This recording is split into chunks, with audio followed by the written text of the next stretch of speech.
پاکستان کی 16ویں قومی اسمبلی کے اندر آج حلف اٹھانے کا عمل تو مکمل ہو گیا. ہنگامہ رہا، بدتمیزی رہی، شور شرابہ رہا، لیکن یہ متوقع تھا. آپ کو دو تصاویر اس وقت پاکستان میں سیاسی بنتی ہوئی نظر آ رہی ہیں. ایک طرف اس اسمبلی کے ممبر بننے کا عمل مکمل ہونا. آپ نے دیکھا ہوگا کہ کیسے ممبران احتجاج کے باوجود آرام سے اس رجسٹر کے اوپر دستخط کرتے ہوئے نظر آتے ہیں، جس کے بعد وہ اس ہاؤس کے باقاعدہ ممبر متصور ہوں گے اور جس کے بعد ان کو پارلیمنٹری لاجز کے اندر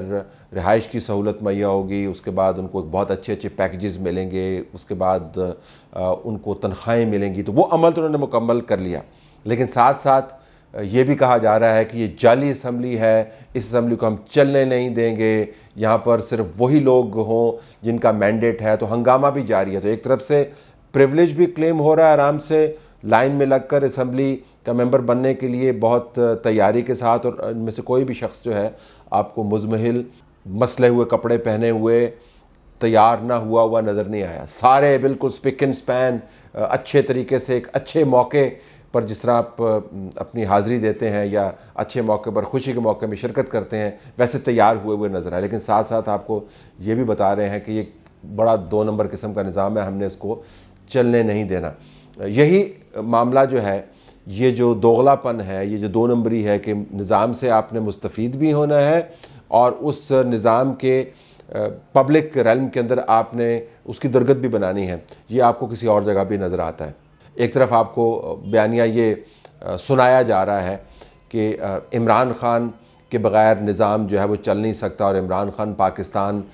کے اندر واحد وہ شخص ہے جس نے حقیقی آزادی کا بندوبست کیا ہے، جس نے امریکہ کے خلاف ڈٹ کر آواز اٹھائی ہے، جس نے ساری دنیا کی طاقتوں کو چیلنج کیا ہے. ان طاقتوں نے اس پاکستان کے اندر اپنی جڑیں گہری کرنے کے لیے بڑی سازش کی اور عمران خان کو نکالا، اور اب ہم عمران خان کو اسمبلی میں واپس لا کے پاکستان کو حقیقی آزادی سے ہم نوازیں گے. ایک طرف یہ بیانیہ ہے، دوسری طرف کچھ اور حقائق بھی ہیں. اس بیانیے کا کہ عمران خان کے بغیر پاکستان نہیں چل سکتا، اس کا عکس آپ کو اسمبلی میں نظر آیا. ممبران پارلیمنٹ نے اپنے چہروں کے اوپر عمران خان کے ماسک چڑھائے ہوئے تھے. علی محمد خان صاحب نے تو ماسک والی تصویر ٹویٹ بھی کی، آپ کو نظر بھی آیا. ہماری اب یہی دعا ہے کہ اگر عمران خان کا چہرہ ان کو اپنے چہرے سے زیادہ عزیز ہے، تو ظاہر ہے عمران خان کے طور طریقے اور اطوار، چاہے وہ معاشی ہوں، چاہے وہ معاشرتی ہوں، چاہے وہ نجی ہوں، چاہے وہ سیاسی ہوں، وہ بھی ان کے لیے مشعل راہ ہوں گے. تو ہم یہی دعا کرتے ہیں کہ نہ صرف چہرہ اپنائیں بلکہ عمران خان کے تمام انداز اپنائیں، تمام معاملات اپنائیں، اور اپنی زندگی کو عمران خان کی زندگی کی نسبت سے ڈھالیں. اور یہی دعا کریں کہ ان کے بچے، ان کے رشتہ دار، تمام تر لوگ جو ہیں وہ عمران خان جیسے معاملات اپنی زندگی کے رکھیں، تاکہ صرف چہرے تک کمٹمنٹ کا اظہار نہ ہو، صرف ماسک پہنے تک اظہار نہ ہو. آپ نے مکمل طور پر عمران خان کی تلقین کرتے ہوئے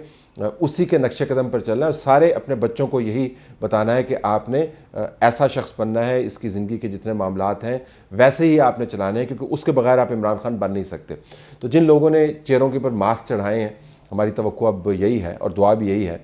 کہ ان کی زندگیوں کے اندر ہر چیز، چاہے نجی معاملات ہوں، ذاتی معاملات ہوں، کاروباری معاملات ہوں، وہ عمران خان جیسے ہی ہوں. ایک طرف آپ کو یہ بھی بتایا جا رہا ہے کہ انتخابات کے اندر کتنے بڑے ہم نے مارکے مارے ہیں. اس میں عثمان ڈار صاحب کی ایک ویڈیو بڑی مشہور ہوئی، وہ میں آپ کو دکھا دیتا ہوں، اس کو سن بھی لیجئے گا. ان کی والدہ محترمہ، جن کا میں نے گھر میں جا کے انٹرویو کیا ڈیورنگ الیکشن کیمپین، عثمان ڈار وہاں پہ موجود تھے. جب وہ گھر واپس آئیں تو عثمان ڈار نے وہاں پر کیا کیا. عمر ہو عثمان خان تیرے جان نثار، بے شمار بے شمار خان تیرے جان نثار، بے شمار بے شمار سلام. اب یہ معاملات ذاتی ہیں،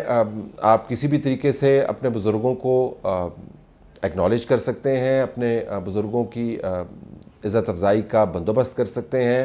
جو مرضی کریں. لیکن عموماً طریقہ یہ ہے کہ ہم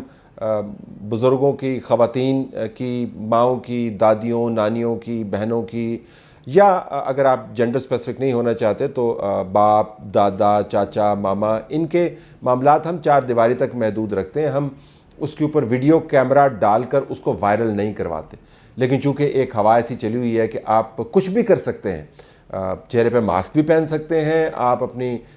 والدہ کے حوالے سے جو آپ کے جذبات ابل رہے ہیں ان کو باقاعدہ فلم بند کر کے وائرل بھی کروا سکتے ہیں، تو کچھ بھی چل سکتا ہے۔ تو ایک طرف تو یہ ماحول چل رہا ہے کہ ہم نے اسمبلی کو چلنے نہیں دینا ہے اور ہم نے معاملات جو ہے منجمد کر دینے ہیں، اور اس شخص کے بغیر، عمران خان کے بغیر ہمارا گزارا نہیں ہے، اور دوسری طرف ہم نے اسی اسمبلی کا ہم ممبر بھی ہیں، اسی نظام کے تحت ہم نے خیبر پختونخوا کے اندر جو بھی نامکمل ہاؤس ہے باقاعدہ اوتھ بھی دلوا دیے ہیں، وہاں پہ اپنے اسپیکر ڈپٹی اسپیکر کے انتخابات بھی کروا دیے ہیں، ہم قومی اسمبلی کا ممبر بھی بن گئے ہیں، پنجاب اسمبلی کا ممبر بھی بن گئے ہیں۔ تو یہ دوغلا پن بھی آپ کو نظر آتا ہے، یہ دوغلا پن آپ کو IMF کو لکھے جانے والے خط میں بھی نظر آتا ہے۔ یہ خط کا عکس آپ کے سامنے ہے، آپ اس کو پورا پڑھیں، اس کے اندر بہت ساری انگریزی گھسائی گئی ہے۔ جس طرح انگریزی کو زیادہ گھسانے سے جو اس کی نیت ہے وہ واضح نہیں ہوگی، لیکن جتنے زیادہ آپ الفاظ استعمال کرتے ہیں نیت اتنی ہی واضح ہوتی جاتی ہے۔ میں آپ کے سامنے صرف اس کے 2 پیراز رکھنا چاہتا ہوں جس کے اندر واضح انداز سے آپ کو پتہ چلتا ہے کہ پاکستان تحریک انصاف کی قیادت جو ہے، جو لیٹر کو جو تحریر کر رہی ہے رؤف حسن صاحب جو اسپوکس پرسن ہے پارٹی کے، ان کی انٹینٹ کیا ہے۔ اس کے اندر انہوں نے واضح انداز سے اس پیراگراف میں لکھا ہے کہ in view of the policies and principles the IMF stands for, یعنی وہ تمام پالیسی کے معاملات اور اصول کے معاملات جو IMF کو ڈیفائن کرتے ہیں، یعنی IMF جو خون چوس قسم کا ایک بین الاقوامی مالیاتی ادارہ ہے، اس کو اب انہوں نے ایک ایسا زبردست تمام اصولوں کا منبع اور مخرج قرار دے دیا ہے جس کے تحت پاکستان نہیں دنیا کا تمام نظام چلتا ہے۔ یاد رہے یہ وہی IMF ہے جس کے بارے میں عمران خان کہا کرتے تھے کہ اگر مجھے IMF کے پاس جانا پڑا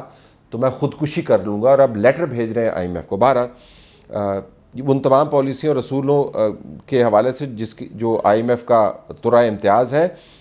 کوئی اس میں شک نہیں ہونا چاہیے کہ ایک چھوٹا سا گروپ جو پاکستان میں اس وقت پبلک آفس کے اوپر امپوز کیا گیا ہے، وہ پاکستانی پاپولیشن کو اپنی خواہشات کے تابع لانا چاہتا ہے اور اپنے ذاتی مفاد اس میں سے حاصل کرنا چاہتا ہے، اور یہ IMF نہیں ہونے دے گا، یہ توقع کا اظہار کر رہے ہیں۔ اور ساتھ یہ بھی آخری پیراگراف میں لکھا ہے کہ اس قسم کا جو IMF کا کردار ہوگا وہ پاکستان کے لیے ایک بہت بڑی سروس ہوگی۔ بیچ کے جتنے پیراگرافس ہیں اس کے اندر جو بھی انگریزی لکھی ہوئی ہے اس بات سے قطع نظر واضح انداز سے بتا رہے ہیں کہ IMF کو پاکستان کے اندر کے معاملات میں براہ راست انٹرونشن کرنی چاہیے، اور ہمارے خیال کے مطابق IMF وہ اصول اپنائے گا جس کے لیے IMF مشہور ہے، اور IMF کا بہرحال جو اس کا اگر آپ مینڈیٹ پڑھیں اس میں سیاسی معاملات میں مداخلت بالکل بھی نہیں ہے، لیکن چونکہ PTI نے اپنی تشریح ہر جگہ پر لاگو کرنی ہے، چاہے وہ شریعہ ہو، چاہے وہ آئین ہو، چاہے وہ معاشی معاملات ہوں، اب IMF کو بھی بتا رہے ہیں کہ آپ کا مینڈیٹ کیا ہے، اس کے تحت وہ یہ چاہ رہے ہیں کہ IMF پاکستان کے ساتھ معاملات طے نہ کریں۔ اس کا اثر نہیں ہوگا، لیکن اگر آپ بفرض محال، ہماری ایٹول ٹیم کے ممبر نے یہ نقطہ ریز کیا کہ بفرض محال اگر آپ سمجھیں کہ IMF وہ تمام کام کر دے جو اس خط کے اندر لکھا ہوا، تو کیا ہوگا؟ یعنی پاکستان کو IMF کا قرضہ نہیں ملے گا، بین الاقوامی مالیاتی ادارے پاکستان کی معیشت کو ڈاؤن گریڈ کر دیں گے، دنیا بھر کے اندر سے ایڈ آنا بند ہو جائے گی، ڈالر جو ہے وہ 500 روپے 600 روپے پر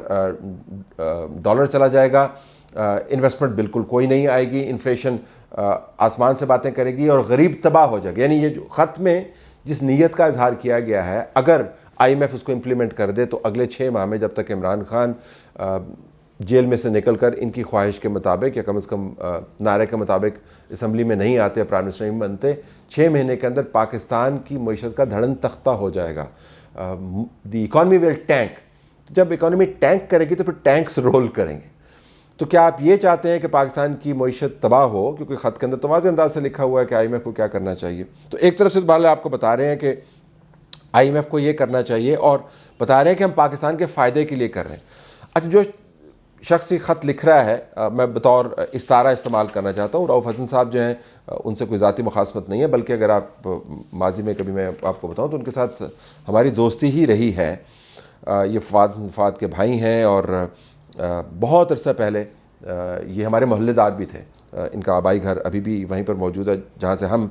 چھوڑ چکے ہیں، ہمارے گھر بھی وہیں پر موجود ہے، تو ہمارے ساتھ ساتھ رہا کرتے تھے، وہ ساتھ کرکٹ کھیلا کرتے تھے، تو I know the whole family very well. لیکن یہ معاملہ رؤف حسن صاحب کا نہیں ہے، وہ بطور spokes person of the founding chairman of PTI، جس طرح نے لکھا عمران خان صاحب کے، وہ یہ خط لکھ رہے ہیں IMF کو.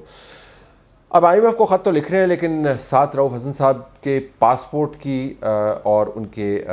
شہریت کے بارے میں خبر بھی سامنے آئی، جس سے پتہ ہی چلا کہ وہ تو امریکن نیشنل ہیں. اس کے اوپر رؤف حسن صاحب کی طرف سے ابھی کوئی رد عمل نہیں آیا. عین ممکن ہے کہ جب STH آپ تک پہنچے تو اس دوران کوئی رد عمل آ جائے، لیکن جب میں اس کو ریکارڈ کروں تو رد عمل سامنے نہیں آیا اور تقریباً 18-20 گھنٹے ہونے کو ہیں. اب امریکی نیشنل ہونا کوئی بری بات نہیں ہے، بلکہ میں تو بہت مداح ہوں ان لوگوں کا کہ جو پاکستان سے باہر رہتے ہیں اور نئی سکل سیٹ سیکھتے ہیں، پاکستان کی نمائندگی کرتے ہیں مختلف فورمز کے اوپر، اور پاکستان میں ریمیٹنسز بھی بھیجتے ہیں. اگرچہ ریمیٹنسز کے اوپر میرا ماننا یہ ہے کہ وہ ملک کو تو فائدہ اس سے ہوتا ہے یقیناً، لیکن وہ ریمیٹنسز جو ہیں وہ کوئی جذبہ حب الوطنی کے تحت نہیں بھیجتے، کیونکہ ایک تو خیر پروفٹس بہت اچھے ہیں پاکستان میں، ڈالرز جو باہر سے آ رہے ہیں، اور دوسرا یہ کہ انہوں نے اپنا نظام بھی چلانا ہوتا ہے جس کی وجہ سے ڈالرز آتے ہیں، لیکن وہ بڑا ایک قیمتی سرمایہ ہے پاکستان کے لیے. So there is nothing wrong with being an American national اور برٹش نیشنل. ہاؤیور، اگر میں ایک یہ سٹینڈ لوں کہ میں پاکستان کے مفادات کا سب سے بڑا دائی ہوں، میں پاکستان کے مفادات کا سب سے بڑا محافظ ہوں، اگر میں پاکستان کے مفادات کے حصول کے لیے اپنی جان بھی قربان کر دوں گا، تو آپ مجھ سے پوچھیں گے کہ آپ کے پاکستان میں سٹیکس کیا ہیں. تو میں اگر آپ کو بتانے لگوں کہ میرے بچے بھی باہر ہیں، میرے شہریت بھی باہر کی ہے، میرا کاروبار بھی باہر ہے، میری زندگی ساری باہر ہے، تو آپ میرے سے سوال کریں گے تو بھائی آپ کا یہاں پہ اگر سٹیک نہیں ہے تو آپ ہم سے زیادہ پاکستان کے مامے کیسے بن سکتے ہیں؟ یہ سوال آپ کا لیجٹمیٹ ہوگا. اور پھر اگر میں یہ بھی کہوں کہ میں نے ایک ایسے ملک کی شہریت لی ہوئی ہے جس کی شہریت لینے کے لیے مجھے ایک ایسا حلف اٹھانا پڑتا ہے جو دنیا کے اندر سخت ترین وفاداری کے حلف میں سے ایک ہے، تو میں آپ کے سامنے رکھ دیتا ہوں کہ امریکہ کی شہریت لینے کے لیے جو حلف اٹھایا جاتا ہے وہ کیا ہے. انگریزی کا ترجمہ ہم نے اردو میں کیا ہے انگریزی سے، انگریزی کا اوتھ بھی آپ کے سامنے ہے، اس کا عکس جو اردو کا ترجمہ ہے وہ پڑھ دیتا ہوں. اور آپ نے اگر امریکی شہری بننا ہے تو اس کے لیے آپ کو یہ حلف اٹھانا پڑتا ہے. میں حلف اٹھاتا ہوں کہ میں آج سے کسی بھی غیر ملکی حاکم، ریاست، حاکم اعلیٰ اور بادشاہ کے ساتھ مکمل وفاداری مکمل طور پر منقطع کرتا ہوں، اور اس وفاداری کو رد کرتا ہوں کہ جس کا میں اب تک وفادار رہا. اب سے میں مکمل طور پر پوری امانت داری کے ساتھ امریکہ کے آئین اور قوانین کی اطاعت کروں گا. امریکہ کے ہر دشمن کے خلاف امریکہ سے وفاداری کا وعدہ کرتا ہوں، یہ دشمن خواہ بیرونی ہو یا اندرونی. میں صداقت و وفاداری کے ساتھ یہ وعدہ کرتا ہوں کہ جب بھی طلب کیا گیا میں امریکی ریاست کے لیے قانون کے مطابق ہتھیار اٹھا کر نکلوں گا. اس کے ساتھ ساتھ، اور یہ دلچسپ فکرہ ہے، اس کے ساتھ ساتھ میں قانون کے تحت امریکی مسلح افواج کی طرف سے غیر عسکری سرگرمیوں میں بھی حصہ لوں گا، اور میں اہم قومی امور کے لیے بھی قانون کے مطابق کام کروں گا. میں حلف اٹھاتا ہوں کہ ان فرائض کو میں بغیر کسی ذہنی تحفظ، ہیلا بہانہ، دھوکے کے بغیر خود پر لازم و لاگو کروں گا. اے خدا تو میری مدد فرما. تو گزارش یہ ہے کہ اگر آپ نے امریکہ سے وفاداری کا اتنا گہرا حلف لیا ہوا ہے تو ہمیں یہ مت بتائیں کہ پاکستان کے آپ چاچے اور مامے ہیں. پہلے یہ طے کر دیں کہ آپ کی وفاداریوں کا برڈن کس طرف ہے. اگر آپ یہ نہیں کریں گے تو پھر ہمیں یہی سوچنا ہوگا کہ یہ جو اس میں حلف میں لکھا ہوا ہے کہ امریکی مسلح افواج کی طرف سے غیر عسکری سرگرمیوں میں حصہ لوں گا، تو یہ خط اور اس سے پہلے سائفر والی تنازع تمام کے تمام انہی غیر رسمی سرگرمیوں کا حصہ ہیں.